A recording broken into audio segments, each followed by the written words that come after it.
Oke guys, hari ini kita lanjut ya babnya dinamika rotasi part yang kedua. Oke, part yang kedua kita akan lihat masih tentang torsi, jelas karena masih dinamika rotasi, torsi, percepatan sudut, dan momen inersia. Kita mau cari hubungannya. Oke, pertama itu kita lihat dulu analogi hukum 2 Newton untuk gerak translasi. Gerak translasi itu gerak lurus. Dia berlaku bahwa kalau F itu sebanding dengan A. A itu apa? Ini adalah percepatan. Biasa disebut juga percepatan tangensial. Ya. Nah, kalau misalnya hukum Newton 2 itu kan sebenarnya kalau ada benda dikasih gaya, dia bergerak dengan percepatan tertentu. Nah, dengan analogi itu berarti kalau misalnya gerak rotasi, suatu benda bisa gerak rotasi karena torsi kan, berarti torsi itu sama kayak gaya. Jadi analoginya kita pakai, berarti kalau rotasi bukan percepatan tapi percepatan sudut. Berarti kita bilang bahwa torsi itu sebanding dengan percepatan sudut. Nah, terus ngehubunginnya gimana biar torsi sebanding dengan percepatan sudut? Emang rumusnya sama kayak hukum Newton 2? Enggak. Nah, kita lihat gimana analoginya. Nah, caranya adalah begini. Pertama, kita tulis dulu nih hukum Newton yang kedua, itu kan F sama dengan M dikali A. Saya mau hubungin torsi. Torsi itu adalah F dikali L kemarin, betul nggak? F-nya gaya, L-nya adalah lengan momen. Nah, terus kita juga harus tahu hubungan antara percepatan dan percepatan sudut. Hubungannya adalah A itu sama dengan alfa dikali dengan R. Nah, terus gimana nih Bu caranya? Oke, sekarang saya mau bikin si F itu jadi torsi. Kalau si F yang ini saya mau bikin jadi torsi, saya harus kali L kan? Nah, kalau ruas kiri saya kasih L, artinya luas kanan juga saya kasih L biar persamaannya sama.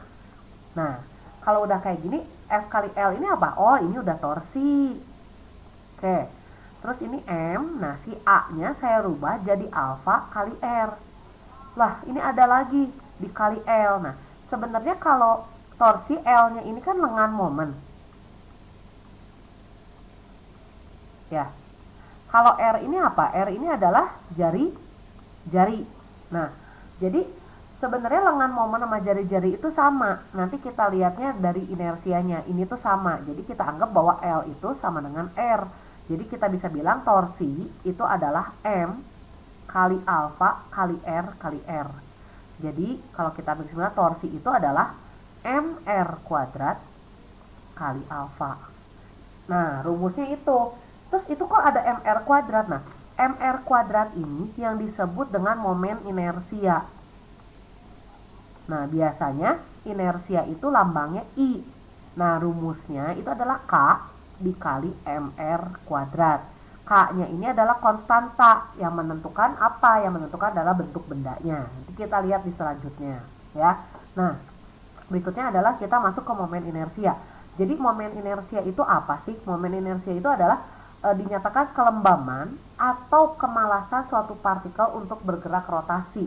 Jadi bendanya itu nggak mau bergerak rotasi gitu. Karena apa? Karena punya momen inersia ini. Jadi kalau inersianya makin gede ya dia makin males kayak gitu ya. Nah, momen inersia ini adalah besaran skalar. Jadi dia cuma punya nilai aja. Jadi nggak ada arah kayak torsi. Kalau torsi kan ada arah ya. Misalnya kalau clockwise itu plus, kalau counter itu minus. Kalau momen inersia nggak ada. Nah, terus kalau momen inersia untuk benda titik, dia biasanya dinyatakan I sama dengan MR kuadrat. Nah, tadi kan saya bilang, kalau inersia itu kan sebenarnya K kali MR kuadrat. Dengan K-nya ini apa? Konstanta tergantung bendanya apa. Nah, kalau untuk partikel, ini berarti di sini K-nya itu 1. Begitu, ya. Nah, kalau inersia kan nggak ada plus minusnya ya, jadi positif semua. Nah, R-nya ini apa? R-nya itu adalah lengan momen. Kalau lengan momen sama aja dengan jarak ke porosnya, ya. Jadi jaraknya jarak ke poros. Poros apa ya? Poros rotasi. Nah, terus jadi bendanya titik doang. Oh, enggak. Sesuai bab ini ada benda tegar. Jadi benda yang berinersia itu macam-macam. Kayak apa? Nah, kita lihat di slide selanjutnya. Saya kasih yang namanya tabel momen inersia. Ini benda-benda yang biasanya akan keluar di soal kamu. Nah, di situ ada batang silinder, ada yang melalui poros pusat, batang silinder poros di ujung, lalu ada pelat, lalu ada silinder berongga, silinder pejal, ada silinder tipis berongga atau cincin kayak gitu. Beda ya antara silinder tipis berongga. Kalau silinder tipis berongga ini R-nya cuma satu tuh, kamu lihat R-nya cuma satu. Tapi kalau berongga ini R-nya ada dua, jadi dia punya ketebalan kayak gitu. Terus bola pejal dan bola tipis berongga. Nah biasanya ini harus kamu hafalkan momen inersianya. Ya ada sih dikasih, tapi nggak selalu dikasih. Ada yang tertentu kamu harus hafal. Biasanya yang harus hafal itu yang ini, batang silinder, lalu silinder pejal dan bola pejal. Rata-rata sih biasanya paling sering keluar itu, tapi kalau di luar itu mungkin akan kita kasih tahu ya. Nah terus berarti dengan hafal tabel momen inersia ini beres. Inersianya kamu bisa tahu semua. Enggak, ini kan porosnya udah ditentuin. Terus gimana kalau porosnya nggak sesuai dengan gambar? Nah, kalau porosnya nggak sesuai dengan gambar, berarti kan momen inersianya dengan sumbu rotasi tidak di pusat massa. Ya, pusat massa tuh yang tadi, yang ada di tabel tadi. Gimana kalau nggak di pusat massa? Nah, caranya seperti ini. Nah, jadi kalau misalnya kita punya batang nih, batang yang hijau ini, ya, panjangnya kan L, gitu ya. Nah, harusnya dia diputar di tengah. Nah, ini yang disebut I pusat massa. I pusat massa itu tadi yang kita lihat dari tabel adalah 1/12 ml kuadrat. Tapi ternyata dia diputarnya, porosnya dipindah nih sejauh D tuh. Dari awal, ini akhirnya di sini sumbu putarnya. Nah, jadi inersianya akan berubah. Inersianya adalah IPM ditambah MD kuadrat. IPM-nya yang 1/12 ml kuadrat. D-nya ini adalah perpindahan poros nih. Yang ini D. Begitu ya. Nah, dari inersia ini kita potong dulu sampai sini inersianya, karena ini kita akan ngubungin tentang torsi dan yang lain-lainnya kan. Torsi, kepercepatan sudut, inersia. Kita lihat latihan soalnya dulu, contoh soal. Oke, contoh soal yang pertama nih.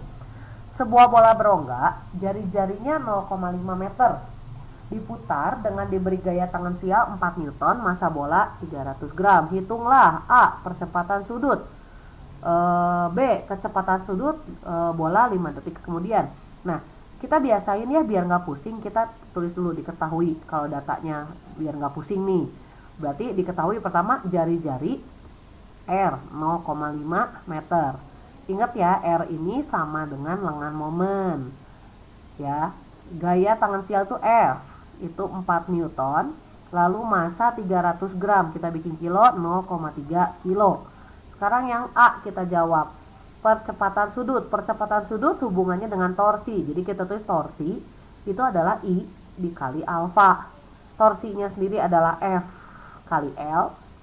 Nah, inersianya itu apa? Dia lihat nih, bola berongga tadi ada di depan. Kalau bola berongga rumusnya adalah 2/3 mr kuadrat kali alfa. Yang ditanya alfa ya. Nah, R kan sama dengan L tadi, berarti ini boleh kita coret 1. Jadi F-nya kita masukin 4 Newton sama dengan 2/3, M-nya 0,3, jari-jari 0,5 kali alfa. Sehingga nanti kamu dapat di sini alfanya itu adalah 40 radian per second kuadrat. Nah, sekarang yang B nih. Yang B. Dia bilang kecepatan sudut bola 5 detik kemudian. Gimana? Kita nggak punya rumusnya. Kamu masih ingat nggak punya rumus GLBB? Rumus GLBB itu ada 3 ya. Yang pertama VT sama dengan V0 plus minus AT. Lalu yang kedua ada VT kuadrat sama dengan V0 kuadrat plus minus 2AS. Lalu yang ketiga itu adalah S sama dengan V0 kali T plus minus setengah AT kuadrat. Nah, ini pakai asumsi ini. Jadi kalau V kamu ganti jadi omega, begitu. A kamu ganti jadi alfa, S kamu ganti jadi theta. Karena kalau misalnya kayak gerak melingkar kan waktu kelas 10 udah dibilangin ya, jaraknya itu jadi sudut. Nah, kalau kamu mau nyari kecepatan sudut 5 detik kemudian, pakai aja rumus yang pertama. Dengan catatan dirubah, berarti rumusnya jadi omega T sama dengan omega 0 plus alfa kali T. Nah, awalnya gimana? Anggap aja awalnya tuh diam, berarti omega 0-nya diam. Tambah alfa, alfanya tadi 40, waktunya 5 detik. Jadi 200, kecepatannya 200 radian per second. Gitu ya. Ini yang pertama, gampang, bisa, kalian pasti bisa, pinter. Nah, yang kedua tuh ini contoh soalnya. Dua buah partikel dihubungkan dengan sebuah batang seperti gambar. Hitung besar momen inersia sistem jika sistem diputar terhadap titik P. Nah, ini partikel, berarti kalau I partikel itu apa? Itu adalah mr kuadrat. Ya, karena bukan benda kan, partikel. Nah, terus kalau misalnya momen inersia, saya bilang dia besarannya skala. Berarti sebenarnya I total itu tinggal, kalau misalnya ini benda 1, ini benda 2, kita bilang I total itu adalah I1 tambah I2. Berarti kan di sini kita tulis M1 R1 kuadrat ditambah M2 kali R2 kuadrat. Nah, ini masanya, misal ini 2 kilo, yang ini misalnya 4 kilo, misal, karena itu nggak ditulis ya di situ. Jadi kita masukin nih I1, benda 1, oh masanya 2, R-nya jarak ke poros, oh 2, jadi massa 1 2. Nah, terus kamu lihat R-nya, oh ini R-nya jarak ke poros 2, berarti 2 kali 2 kuadrat ditambah M2, M2-nya 4. R2 mana jarak ke porosnya? Oh yang ini R2, ini R1, ini R2, oh 3, berarti 3 kuadrat. Jadi kalau dihitung 2 kali 4 ditambah 4 kali 9, berarti berapa tuh? 8 ditambah 36, 42.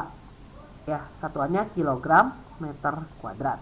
Nah, gampang ya. Jadi kalau inersia, ingat aja partikelnya banyak, tambahin aja semua. Kalau saya kasih 100 partikel, ya tambahin 100 kali. Begitu, gampang ya. Nah, kita lihat contoh soal yang ketiga. Contoh soal yang ketiga gini. Tentukan rumus momen inersia batang silinder ketika batang diputar pada salah satu ujung. Contoh soal nomor 3, tentukan rumus momen inersia batang silinder ketika batang diputar pada salah satu ujung batang. Nah, momen inersia batang itu kan sebenarnya batang yang kita tahu tuh di sini kan. Ya, di tengah-tengah sini. Nah, kalau dia di tengah-tengah, ini kan berarti dia IPM, I pusat massa, katanya berapa? 1/12 ml kuadrat. Tapi sekarang ini kan poros awal. Sekarang tuh mau dipindah ke sini. Nah, ini tuh poros baru. Jadi berapa inersianya? Pasti rubah kan? Nah, berarti dia pindah berapa nih, kamu tahu? Ini kan panjangnya L, betul? Ini L, berarti porosnya ini pindah setengah L, karena tadinya di tengah-tengah. Jadi I yang baru, itu kan tadi rumusnya adalah IPM ditambah MD kuadrat. Nah, berarti yang IPM-nya kan 1/12 ml kuadrat ditambah M-nya tetap M, karena kan batangnya masih sama. D-nya berapa? Oh, D-nya itu adalah setengah L kuadrat. Jadi di sini dapat 1/12 ml kuadrat ditambah 1/4 ml kuadrat. Samain ke 12, jadi berapa tuh? Jadi 3/12, betul? 4/12. Ya, betul, 4/12 ml kuadrat. Sehingga kalau kita perkecil, ini adalah 1/3 ml kuadrat. Ini adalah rumus I barunya, karena batang porosnya dipindah. Ya, nah kita lihat contoh soal berikutnya. Contoh soal berikutnya, nah ini yang lebih seru, karena ini ngubungin udah gerak nih ya bendanya. Sebuah katrol katanya bermasa 4 kilo, jari-jari 5 cm, digantung beban 4 kilo seperti pada gambar. Berapakah percepatan benda? Katrol silinder pejal. Nah, itu gambarnya. Nah, ditanyanya percepatan ya. Jadi kalau ditanya percepatan berarti dia tanya A-nya berapa. Ya, silinder pejal ini untuk apa? Ini untuk I. Ingat, silinder pejal I-nya ada di tabel setengah mr kuadrat. Nah, terus gimana cara ngitungnya? Nah, kalau kamu punya yang kayak gini, sistemnya harus kamu bagi dua. Ada dua di sini. Yang pertama adalah sistem yang bergerak translasi. Yang kedua adalah sistem yang bergerak dengan rotasi. Nah, lihat sistemnya. Yang bergerak translasi itu bendanya nih. Benda ini kan tetap ya, kita pertama kasih gaya dulu. Ini kan ada W. Sorry, ini ada W. Lalu di tali ini pasti ada tegangan tali. Kelas 10 udah diajarin tegangan tali itu pasti bolak-balik. Nah, yang gerak translasi itu bendanya karena naik turun lurus ya. Nah, gerak translasinya kamu lihat bendanya. Di sini ada W, ke atas ada T. T-nya diambil salah satu yang ngelawan ya. Nah, geraknya ke arah mana? Geraknya ke arah bawah. Berarti arah bawah yang positif. Kita tulis sigma F sama dengan M kali A. Kenapa? Kan translasi. Berarti di sini kita tahu W dikurangin F. W-nya M sama dengan M. Kok F? W dikurangin T sama dengan M kali A. Nah, kita masukin W-nya berarti kan bebannya ini 4 kilo. Berarti W kan M kali G nih. Berarti sini W-nya 4 kali 10. 40 Newton. Berarti W-nya 40 dikurangin T sama dengan 4A. Selesai nggak persamaannya? Enggak, kita bilang aja dulu. Kita bagusin ya. Jadi T itu sama dengan 40 min 4A. Nah, persamaan nomor 1. Nah, terus kamu lihat gerak rotasinya siapa sih yang muter? Nah, rotasi itu kan kamu mikirnya siapa yang muter? Yang muter katrolnya kan? Nah, katrolnya kenapa bisa muter? Karena ada tegangan tali yang ke bawah. Nah, porosnya di tengah-tengah tuh. Nah, kalau gerak rotasi, rumusnya adalah sigma torsi itu sama dengan I dikali alfa. Nah, torsinya kan yang membuat dia bergerak gaya torsi itu F kali apa? F kali L ya, sama dengan I kali alfa. Gayanya siapa? Gayanya tegangan tali. Lengan momennya karena poros di tengah ini lengan momennya R, jadi T kali R sama dengan I silinder pejal tadi kita udah tulis setengah mr kuadrat. Nah, alfanya diganti. Alfa itu adalah A per R. Kenapa diganti? Karena ditanyanya adalah percepatan. Nah, dari sini R-nya boleh kamu coret. Kenapa? Karena ini semuanya adalah R katrol.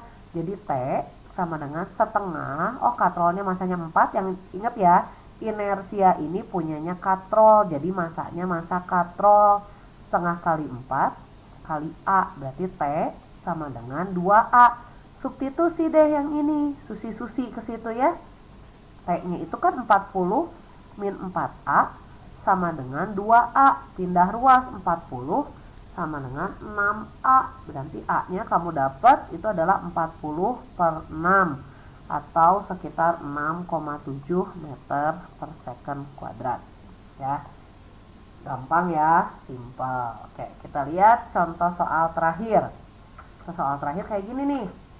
Perhatikan gambar, masing-masing balok sama dengan massa katrol 2 kilo katanya. Bidang licin, tentukan percepatan sistem katrol silinder pejal. Oke, ditanya percepatan lagi nih. Berarti ditanya apa? Ditanya A-nya berapa. Begitu ya.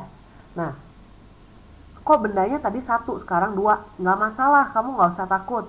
Berupa silinder pejal, ini tahu I-nya setengah mr kuadrat. Nah, saya bilang apa? Kalau kalian kayak gini, kamu harus selalu gambar gaya-gaya. Oke, kita gambar gaya. Andaikan ini benda 1, ini benda 2. Nah, di benda 2 dia kan punya gaya berat ke bawah W2. Nah, bedanya apa dengan yang waktu kelas 10? Kalau dia berotasi, berarti kan katrolnya ini muter begitu ya. Nah, tegangan tali benda 1 dan 2 itu beda. Jadi di sini kita bilang, oh kalau di sini ada tegangan tali T2. Nah, terus benda 1 lihat, benda 1 ada W1. Nah, dia ditarik di sini ada tegangan tali T1. Ya, jadi T1 itu nggak sama dengan T2 kalau untuk gerak rotasi. Nah, terus gimana? Sama caranya kayak nomor 4. Kita pisahin gerak translasi. Satu lagi adalah gerak rotasi. Bu, itu kan bendanya 2, nggak masalah. Kita lihat dulu satu-satu. Yang gerak translasi itu dia geraknya cuma kiri, kanan, atas, bawah, kayak gitu ya. Jadi kalau misalnya gerak translasi kita lihat dulu. Oh, lihat benda 1. Nah, logikanya ini adalah benda satunya ke sana ya, geraknya ini ke sana, benda satu, benda dua pasti geraknya ke bawah. Nah, jadi kalau lihat benda satu, dia kan gayanya ada T1, terus ini ada W ya.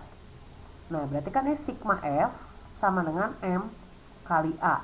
Nah, sigma F ini apa? Ini kan hanya untuk gaya penggerak. W2-nya ngegerakin W1, sorry ini bukan W2. Gaya beratnya dia menggerakkan baloknya nggak?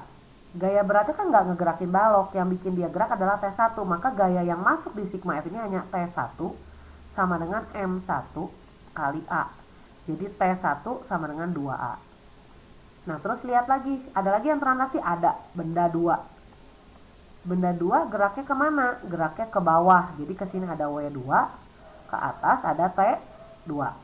Nah, geraknya ke bawah ya. Jadi di sini sigma F sama dengan M kali A. Gaya penggeraknya ada 2 karena sama arahnya kan ya. M kali A. Berarti sini kita punya W2 dikurang T2 sama dengan M2 kali A. Jadi kita punya 20 M kali G ya, biasa T2 sama dengan 2A. Jadi kita punya T2 itu adalah 20 min 2A. Nah, beres nih. Kita punya persamaan 1, persamaan 2. Nah, sekarang kita lihat yang rotasi. Yang rotasi siapa? Yang rotasi itu adalah katrolnya. Nah, katrolnya kan dia punya begini. Kenapa dia berotasi? Ada tali. Yang bikin rotasi itu adalah tegangan tali 1 dan 2. Lihat, di sini tegangan tali T1 udah dipakai yang ke kanan, berarti tersisa yang ke kiri T1-nya. T2-nya yang udah dipakai yang ke atas, berarti yang tersisa adalah T2 yang ke bawah. Porosnya di sini ya, ini katrol geraknya ke bawah sini. Kenapa? Karena kan W2-nya turun asumsinya. Nah, kalau rotasi apa rumusnya? Rotasi itu sigma F sama dengan salah ya. Kalau rotasi, sigma torsi sama dengan I kali alfa. Oke. Nah, si torsinya ini kan F kali R. Tapi yang ada 2. Nah, kamu lihat. Yang searah dengan arah gerak, torsinya itu positif. Berarti kalau kamu lihat, T2 itu, dia kan, kalau T2 kalau menuju poros, muternya ke sana. T1 ke sini. Nah, berarti yang ini yang positif, yang ini negatif. Karena yang T1 melawan arah gerak torsinya. Jadi di sini kita bilang T2 kali R, karena lengan momennya jari-jari kan, dikurang T1 kali R, sama dengan setengah MR kuadrat. Karena apa? Karena dia katrol, alfanya A per R. Nah, nggak bisa dicoret bu? Bisa, kita keluarin R-nya. R, T2 min T1, sama dengan setengah MR kuadrat dikali A per R. R-nya coret semua. Nah, substitusi lagi lah kamu dari sini ke sini. Masukin T2 T1-nya, berarti 20 min 2A, ini T2 kan, dikurang 2A, sama dengan setengah massa katrolnya 2 kali A. Jadi 20 min 4A sama dengan A. 20 sama dengan 5A. A-nya 4. Kayak gitu, simpel, gampang. Terus pertanyaannya selalu A, Bu? Enggak.